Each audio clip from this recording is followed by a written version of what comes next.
Les disciplines d'ingénierie sont enseignées très différemment en France et aux États-Unis. En France, on a un aspect qui est beaucoup plus théorique, avec des bases mathématiques très fortes, par exemple à l'école polytechnique. Et aux États-Unis, on a un aspect pratique qui est beaucoup plus développé. Et donc moi, c'est un peu ça que je suis venu chercher aux États-Unis, c'est-à-dire un complément de l'éducation très théorique et très poussée qu'on avait eue en France, par un complément donc beaucoup plus applicatif, avec des ouvertures beaucoup plus grandes sur l'industrie. En tout cas, c'était le cas en 98.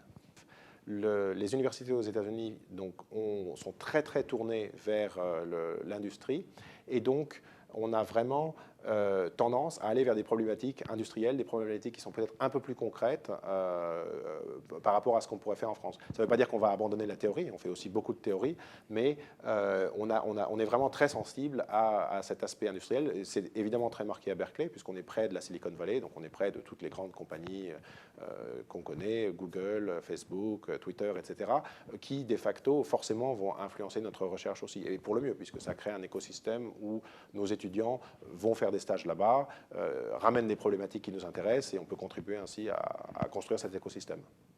L'aspect le plus marquant de cette interpénétration entre le milieu universitaire et le milieu industriel, c'est ce pragmatisme américain, qu'on a certainement aussi en France, mais qui, en tout cas, certainement à la fin des années 90, quand j'ai fait ma thèse, et certainement en 2005, quand j'ai pris mon poste à Berkeley, était très marquant. C'est-à-dire que si on trouve un sujet qui va être d'intérêt commun pour une compagnie et pour l'université, les services légaux et administratifs de l'université vont faire tout pour que cette relation se développe le plus rapidement possible.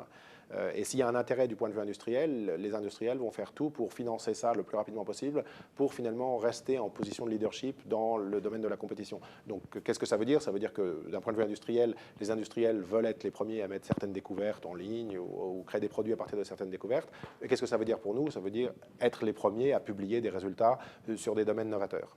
Et ça, c'est vrai que c'est un pragmatisme qui est très lié à la Silicon Valley, qui est très lié à l'entrepreneuriat, qui est très lié aussi à la mixité de la population qu'on a, des différentes cultures scientifiques qui se mêlent dans la baie, et qui a vraiment un très grand impact sur le milieu universitaire, qui est certainement un petit peu plus aventurier, on va dire, qu'en Europe.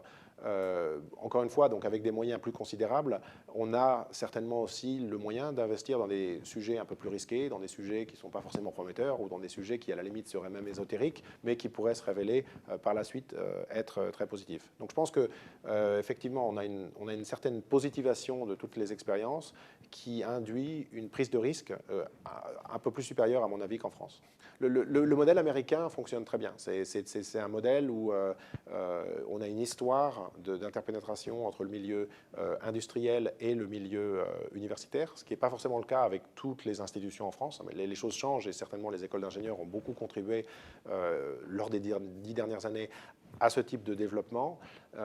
Mais très certainement, on a vraiment une assise très solide, et qui est particulièrement vraie ici, puisqu'on a toutes les grandes compagnies mondiales qui sont représentées, on va dire, dans un rayon d'une centaine de kilomètres autour de San Francisco, et qu'il est complètement impossible d'ignorer quand on est une université de premier ordre, j'allais dire, qui travaille sur ce type de problème.